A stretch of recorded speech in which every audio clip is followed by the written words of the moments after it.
এই যে এগুলো আমার কাছে আছে সোনা, আমরা বিক্রি করে আমরা পেট চালাই।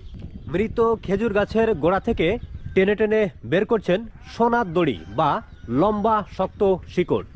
এই শিকড় বিক্রি করেই চলে তার সংসার। পৃথিবীতে কত আজব পেশার মানুষ আছে, এই ভিডিওটি না দেখলে আপনারা কল্পনাও করতে পারবেন না। আঙ্কেল, কি করতেছেন? এই শিকড় তুলতেছি, খেজুরের শিকড়, মরা খেজুর গাছের শিকড়। মারা গেছে খেজুর গাছের শিকড়। কি হবে শিকড় দিয়ে? শিকড় তুলি বিক্রি করে দিই, বেঁচে কিনে সংসার চালাই দিয়ে বাজারঘাট করি। আচ্ছা, এই যে শিকড়টা তুলতেছেন, এই শিকড়গুলো কি কাজে লাগে? এ সারও বুনতে হয়, সারও কুনি।